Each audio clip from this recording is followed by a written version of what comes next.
What's up, y'all? Welcome to the 425 Homer Podcast. You can find me on Twitter at Coach Torres _. You can find Jeremy on Twitter at Coach Miller06. Bringing y'all some Michigan football takes right now, coming to you live from back-to-back Big Ten titles, back-to-back wins over Ohio State. Jim Harbaugh, Michigan football on top of the freaking world right now. Jeremy, how you feel about it? It's just a great feeling, man. It's just this is kind of what we envisioned when Harbaugh came here.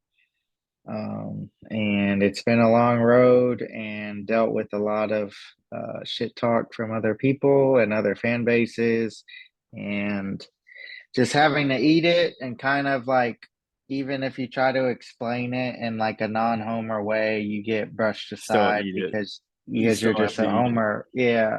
Yeah. And it's just like anything that you bring up just gets denied. Like, I mean, I've mentioned to you many times, and I've mentioned to other Michigan fans as well that we're calling for the ousting of Harbaugh, and it's just like in 2016 and 2018, we had everything in our hands. Like every Mm-hmm. at the end of November, we were able to play for a Big Ten championship, to appear in the Big Ten championship, and we Yeah. didn't get the job done. But at the end of the day, like that's what he was brought here to do, was to get to that point, and we'll go from there because everyone knows that beating Ohio State is difficult. Mm-hmm.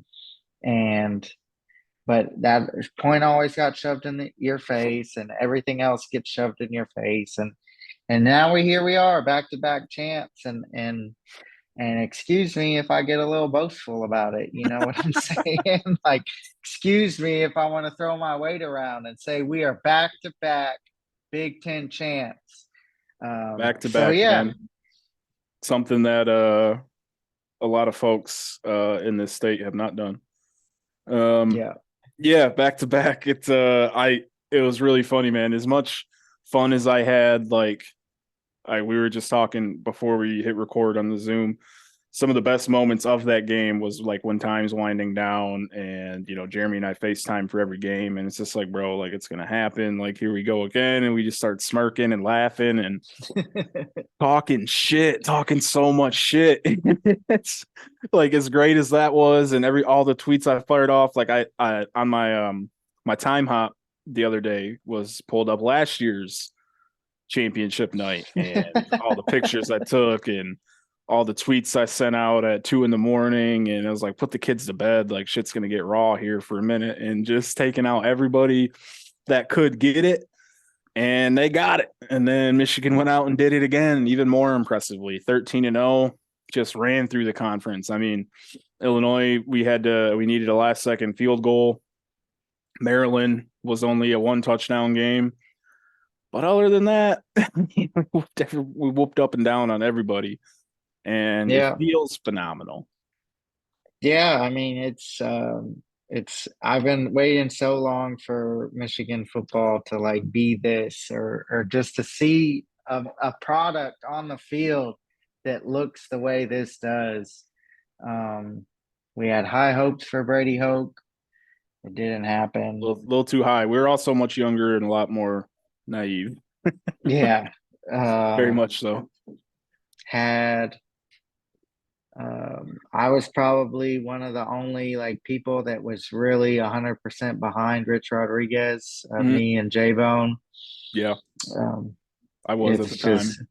That's another story for another day. Go read Three and Out by yeah, John Bacon, please, if you haven't. yeah, I know yeah, quite a few Michigan fans who choose to not read it because they want to live in denial about what happened there. But yeah, man, Saturday night was incredible. Donovan shows out like he did last week.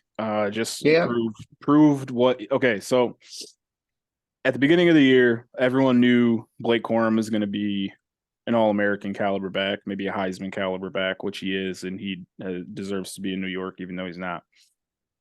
But I put my name on Twitter with you and our group chat, and everybody's like, "Hey, Blake's the dude," but Donnie's a little more talented, and Donnie might end up being the dude by the end of the year. It's not really how it went down, but with Donovan getting 25 carries a game, you saw what he's capable of. and he's a stud, man, and he's looking like every bit of a future, all pro type of back. Yeah, he's phenomenal. He's a hell of a talent. He truly is a legit 5-star talent. Mm-hmm. Um, him and Corum have different running styles, and Corum's jump cut to the backside, the back, and his vision is what makes him special. And Donovan can, but he doesn't. It's not like his go-to foray to jump Yeah. cut. Like that's not really his thing. Yeah, they're built What I different. did Their styles are different. The run he had in the middle of the third quarter, the second drive, where he juked some dudes in the backfield and then just spun and trucked over like three Purdue Boilermakers and scored a touchdown.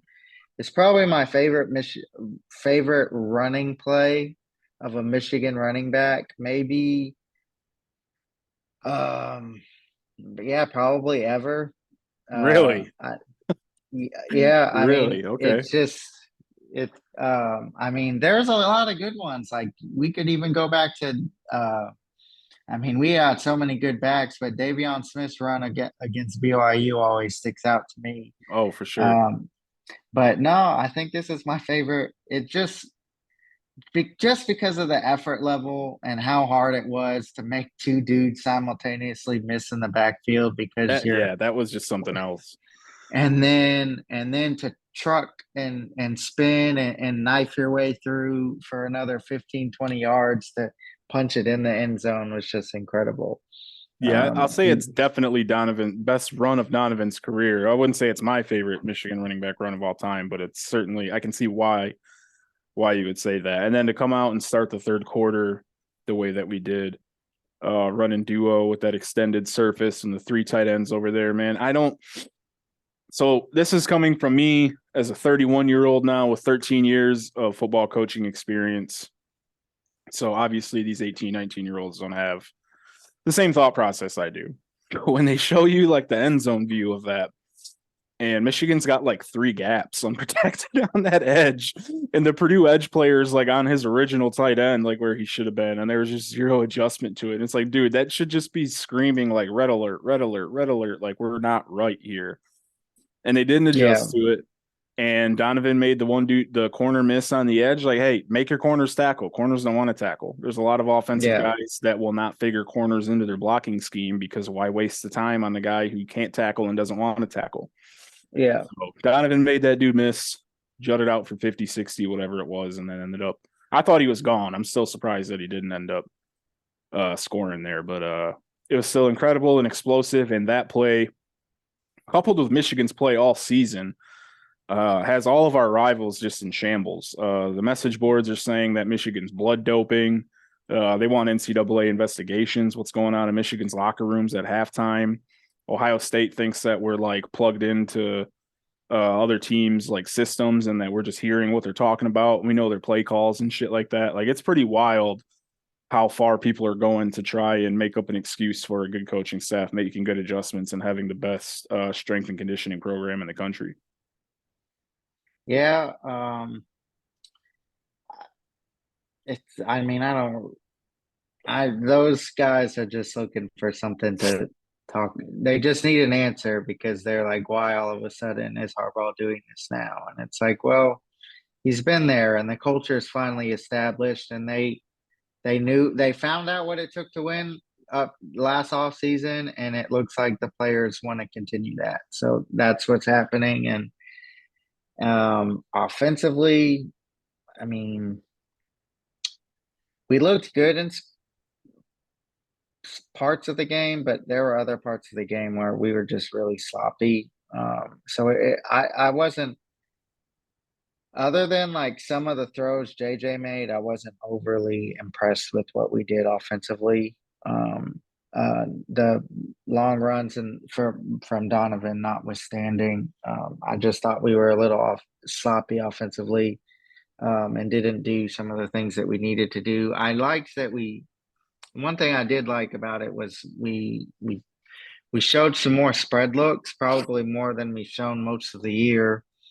Yeah. It's especially early, we were going four wide, and it was really only three wide because it was Colston Loveland was one of the people spread out wide. Yeah. Um, but I think we do a good job motioning, and a lot of the times we'll have Donovan like uh out wide and then motion him back in to see what the defense is doing and then call a play from there. So we made really good second half adjustments, like you attributed. Offensively, there was a little bit for me to be desired, but I mean, it is good seeing JJ like just rip it and be comfortable. But there was also, it's been a lot better the last 2 weeks, the passing game. But there's still some things where there's gonna be. I mean, he's still technically a true sophomore, but there's still some plays where you're like, no, please don't do that. Please don't do that. Please don't do that. Yeah. Um, They're much fewer and far between than they have been, but they do still exist. yeah. So, I mean, I just want to clean some of those things up going into the TCU game and going into the playoff. But overall, it was a good performance. Defensively, I thought we did a good job. Will Johnson he keeps getting better game by game. Dog, Will Johnson, man, turned it on. How about hell of a time to pick a coming out party, the Big Ten championship game, man. Yeah, Two interceptions.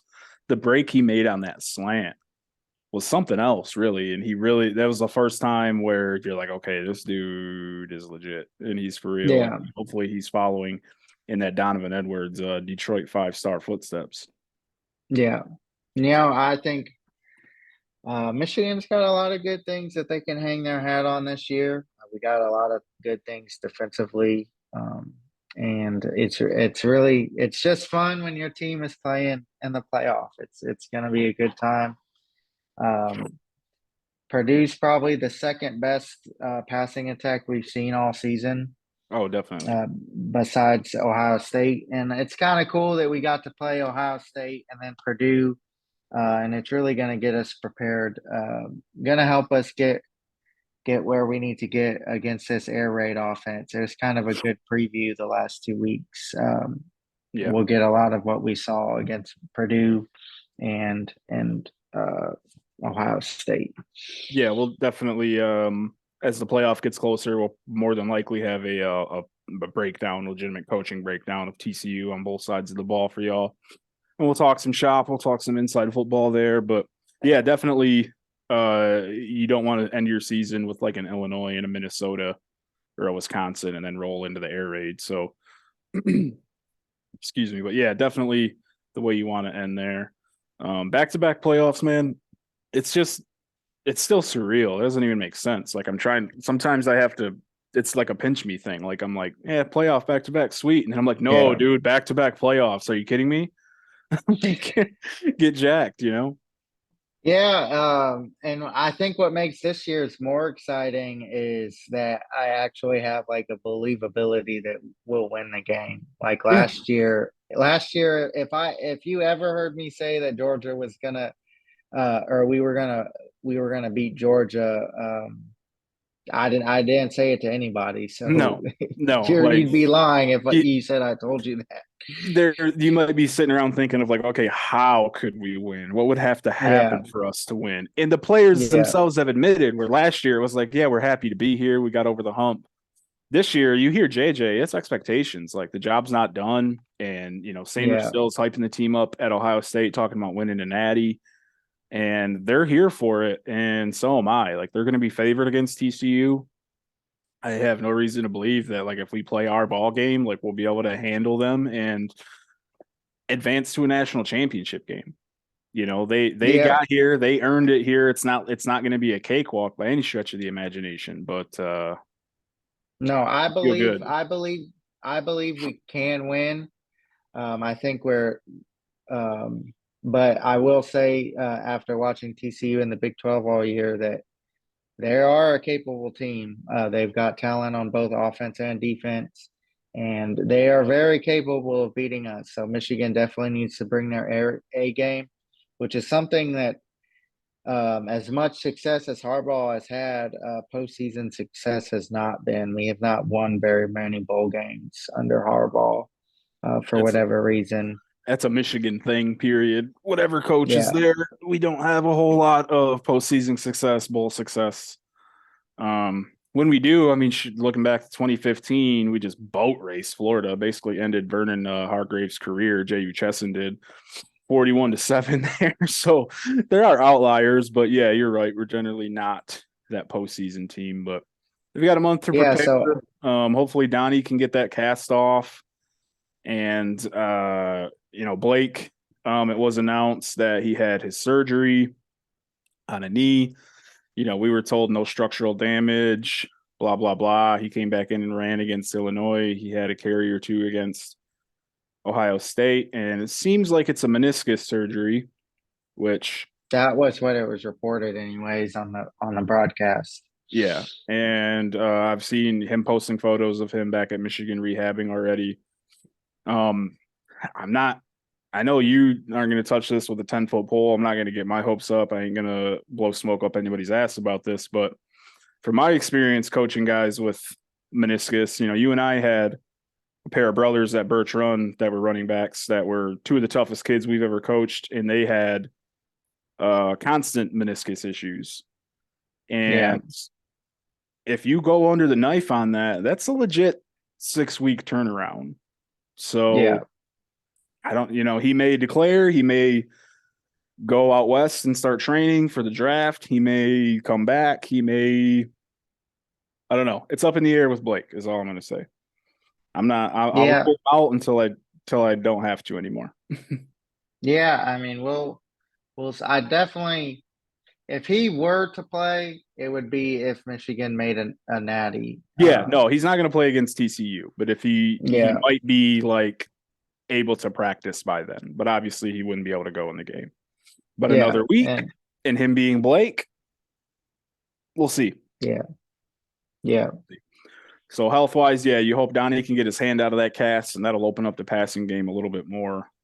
He did have a catch or two Saturday night, and then it looks like Schoon seemed pretty healthy. Didn't really seem like he was on a snap count over the week. Obviously, Mike Morris did not play with what's been reported as a hamstring. So hopefully they can just keep him on a snap count this month and get him mentally ready for the game.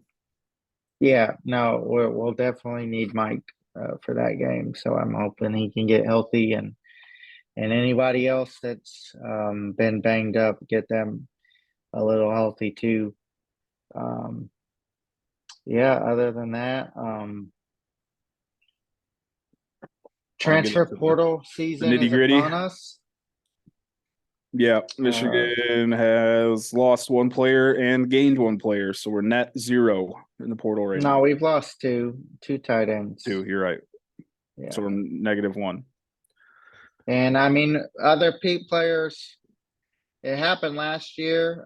Michigan didn't have people announce that they were entering the portal until after the playoff game.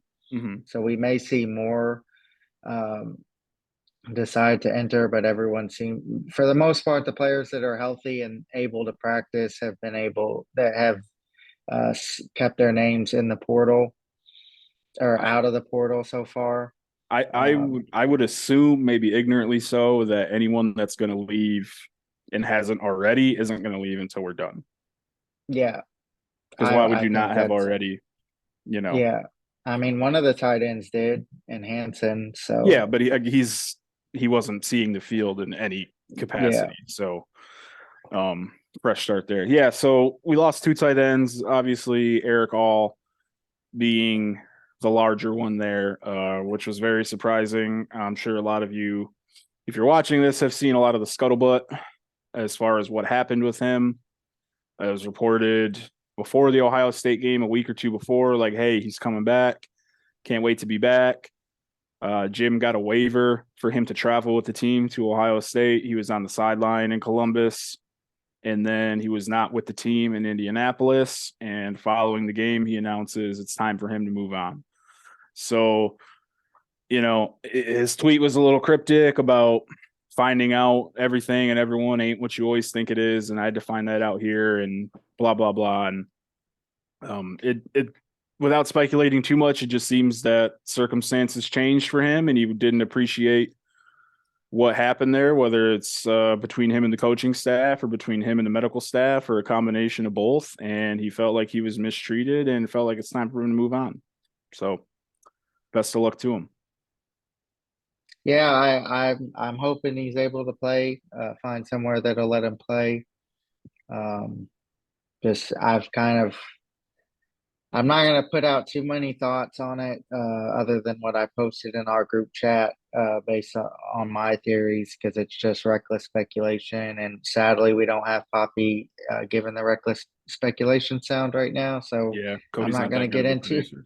And he doesn't listen to the Levitard show, so it's his loss. I'm not gonna get into it. I have a feeling it was medical on Michigan's side, but that's all I'm gonna speculate on, personally.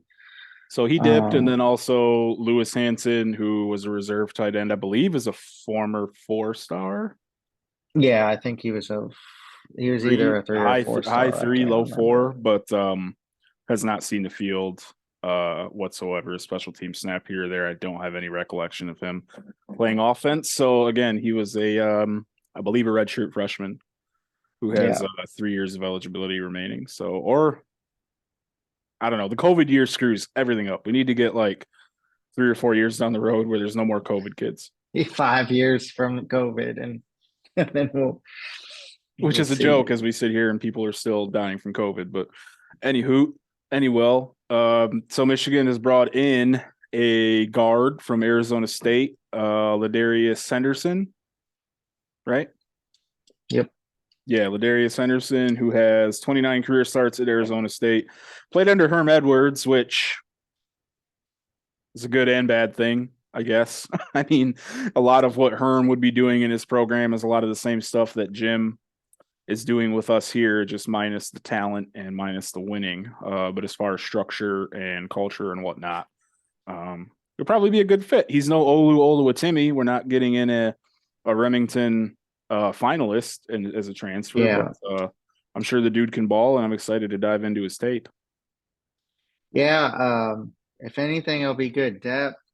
I don't know if that's foreshadowing that either Keegan or Zinter will enter the draft. And that's why they brought him in, or maybe they think that he can play right tackle. I don't know. Or maybe they want to transition him to center. We've done that a lot in recruiting and other areas where we'd move a player from guard to center, Mm-hmm. to play for us, there. So I'm kind of interested where he'll play. We won't really hear about that till spring ball, and we won't, let's be honest, we won't really hear anything about that We'll be lucky if we until hear about it in the spring ball. spring game. Yeah, Yeah. yeah. We'll see it in the spring game and be like, oh, he's Yep. playing there. Okay, We'll got see the him in April. Yeah. yeah. No, I mean, we could definitely lose both Zinter and Keegan. We could definitely both have them back. I Keegan's, know in his Instagram, Keegan said, "We'll see you yep. next year, Cade." We'll see you in the ship So next year. Yeah. So that, and then honestly, like Zach Zinter probably should go pro because he's going to be an early day 2 pick with his play this year. I mean, over his whole career, really. But certainly there's money to be made there for him. But hey, we got business to finish. And if they don't finish it this year, then that's a huge motivator for a lot of guys. So you never know. You never yeah, know. I haven't seen a bunch of scouting guys that I follow in the industry that have mentioned Zinter as being a high draft prospect. So I'm not really sure No, I am. I did. where. Yeah, you said that. I Yeah. understand. Okay, good No, for I'm you, telling man. you he is. Like you're No, talking about I'm telling. your draft prospect guys. I'm like, no, I did. No, I think early two is a little high for me right now, just based on where guards go in the draft. Yeah, I mean, I'm not saying he's like a top 50 pick, but it's Yeah, an early no, day 2 it's guard is, top it's 100, top 150. just a little homerism in there, just a little bit. Nah, not whatsoever. But um We'll see. I guess we'll see. um, yeah, if I have anybody that's looking for advice on wanted to look into TCU for themselves, just a couple of suggestions. Texas defensively runs a lot of quarters, but Hmm. they are a four-man front. They don't have the edge talent that Michigan does, but their interior line play is extremely similar as far as talent goes. Keandre Coburn is probably going to be a day two pick. And they have a bunch of other NFL ready defensive tackles. So the interior line play is going to be extremely similar. So if you want to watch Texas or TCU offensively, I would recommend the Texas game. And Yeah. also the Baylor game runs a four-man front and more of a pro style system as well under Aranda. So Baylor would be another good game to watch schematically if you're looking for their offense. Defensively, like how we would stop their offense, I would probably watch, or how our offense would match up against their defense. I would watch Baylor, Kansas State, and Texas didn't have much success in their game, so that might be a moot point No. other than formation wise, because Texas does run a lot of 12 personnel. But Baylor and Kansas State is probably where you can get some ideas of where Michigan can possibly attack their defense. Like Matt said earlier, we'll probably get more into that next week Yeah, we or the haven't week talked about that after. yet, but I put together a breakdown of Georgia last year, and there's no reason that like I can't do a general scouting report on the offense or defense because Jeremy's an offensive coordinator. I'm a defensive coordinator, so it'd be fun if we were like, hey man, let's prepare for this defense and this offense, and then we'll dive into it, and you guys can see the results of that. So, yeah, we'll definitely have a full scouting report of the Horned Frogs and the Hypno Toad, but the Air Raid will present some challenges, and Duggan will present some challenges, but Michigan's risen up to everything that they've faced so far. So hopefully we just keep that ball rolling, baby. Yeah, that 3-3-5 defense is pretty that or 3-2-6 I should say. Yeah. Yeah. It's Ian Boyd coins it the flyover defense. It's Mm-hmm. something that's been very popular in the Big 12. And what's funny is like every defensive coordinator puts their own little spin on their flyover defense.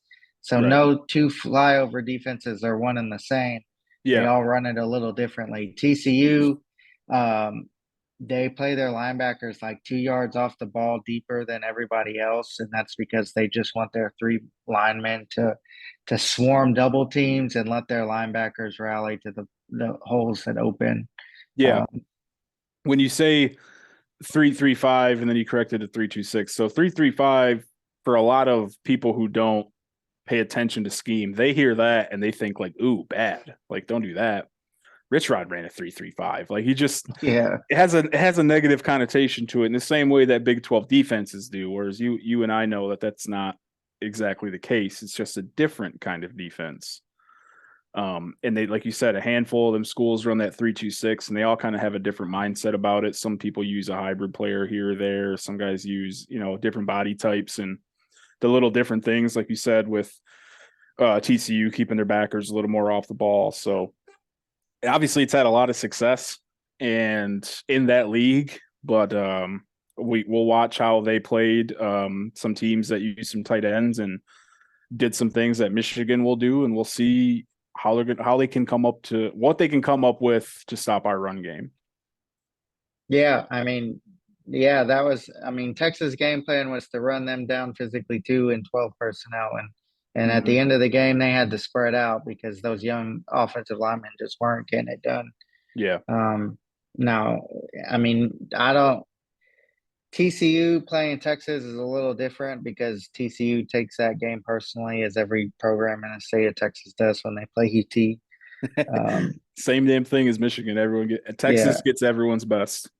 yeah. So I don't know if we'll get that level of effort. I'm sure we'll get a high level because it's the playoff game, Right. but that's a different kind of effort when you're playing Texas And for a Texas also program. also Gary Patterson's not wearing maize and blue, so there's that not as Yeah. much motivation Yeah, there because Gary Patterson's wearing burnt orange yeah. when they rolled into Austin. So Still things weird, still weird. things hit a little differently for sure. Yeah, But yeah, man, it's good times in Ann Arbor right now. We've got a couple weeks to get healthy. And like I saw in the announcement show, they're like, so Kirby, where do you talking to Kirby Smart of Georgia? They're like, so Kirby, where do you go from here? Like, what's your schedule look like? And he's like, well, it'd been real nice to have a week off like some folks got and play in their conference championship game, and they got to, legitimately take a week off and reset and rest. And he's like, well, we just, we're a whole week closer now, and we just played a ball game. And he's like, I don't know if we really have that kind of time. But he's like, we've been here before. We know what we're gonna do, and blah blah blah. So it's a curious. It's something that I would be curious about what each coach is gonna do with that time. And that's another thing Kirby said. He's like, the difference is going to be how you use that time, what you do with it, what you guys get done. yeah, And I think any coach worth his salt would go into the season expecting to make a playoff and have a plan in place to do so. I'm not sure if it's something that was around when you were on staff, but my early years in Birch Run, Coach Gillum gave out like a season schedule, a calendar through the whole year, and he had everything planned up to us going to the state finals. Practice yeah, plans, where we were going to practice, what time we were, like literally everything. And obviously if you don't make it that far, you don't need it, but he was prepared. And that was high school. So you can only imagine what Harbaugh and his millions of dollars and his endless number of assistants and extremely large staff can put together. So it'll and be still curious. have to go recruit too. Well, that's the other thing. They're all on the road. We were talking about the Henderson commitment kind of coming out of nowhere because he had accepted an East West Shrine game invite and wasn't in the portal. But when he announced his commitment, he had a picture with like half the coaching staff. So like we were talking earlier, I don't know if that's he knew somebody or somebody knew him or someone put them in connection, or if he just was like, wait a minute, like maybe I'll just reach out to Michigan because why wouldn't you want to play offensive line at Michigan right now? But remains to be seen. The portal is going to be chaotic. It's definitely not done yet, coming and going. It's just where we're at right now. Hasn't been a whole lot of action, but we will see. We'll see. You got anything else you want to add, man? Big Ten champs back to back, playoff back to back, Ohio State back to back. Yeah, it's a great feeling. Hopefully we can keep the ball rolling. I'm kind of interested to see how this momentum will impact recruiting, the end of recruiting. I know Mhm. last year we were able to flip some commits, and then any momentum we had in the 2023 class was like immediately stalled after the Harbaugh to the Vikings fiasco. Yeah. But this year he's publicly denounced any NFL interest. He's kind of put that to bed early. Mm-hmm. We'll see if it was just talk or if because technically NFL teams aren't going to reach out to him until their season's up anyways, or they have an official opening And they're anyways. yeah, when their season gets to that point. And that was kind of the Yeah, issue last year, if I'm not mistaken, was that the timing of it. Um, yeah, yeah, Jim came out and said that. I don't know if I shared the tweet with you or not, or if you saw it, but John Bacon tweeted that Jim Hackett, who hired Harbaugh, told John that Jim committed to 7 years. And he said he was going to yeah. reevaluate the NFL after 7 years. And he did that, and he's still here. So, obviously there's always a little doubt in the back of your mind of like, because the same reason that people put those rumors out there every year is like, well, I just can't see him not going back to the NFL. And Stugatz won't leave his name out of his mouth. Stugatz thinks he's going to the Colts. He's trying to push him to the Colts every damn time they talk about Jeff Saturday. Oh, they're going to bring in Jim Harbaugh next year. And it's like, no, dude, just shut up. They're not. They're not bringing in Jim Harbaugh. He will Well, enthusiastically Ursay, do that. yeah, I don't know. I'm not. If there's an NFL team, I'm kind of with Stu Gatz. It would be the Colts, I think. Jim Irsay. I mean, he played there. Like I'm He just, did. Yeah, he's in the Ring of Honor there, I believe. yeah, yeah, And he's won 2 titles in that building in the last 12 months. So yeah.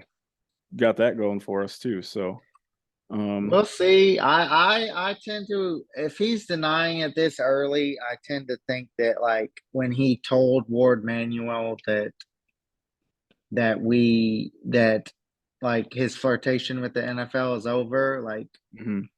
I mean, Harbaugh doesn't strike me as a dude that doesn't keep his word. So Yeah, and he's unless it's not like a wishy washy. and unless it's a fantastic opportunity, I'm just not. I don't know if he's gonna leave or not. But I don't, yeah, and I couldn't even tell you what that would be, but pure speculation.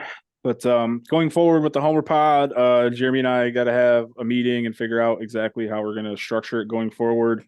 May or may not be one next week, but obviously we will have another episode, 2, maybe 3 before the playoff come on, just to talk some ball, and we will incorporate some other things in too, since we're not we don't have a weekly game to catch up on. So appreciate y'all for tuning in. Please hit like, please subscribe. You can find us on Twitter, Instagram, TikTok, Patreon, YouTube, Facebook. If there's a social media out there, you can find the 425 on it. So all I got to say is go blue, baby. go blue. But that's how I am.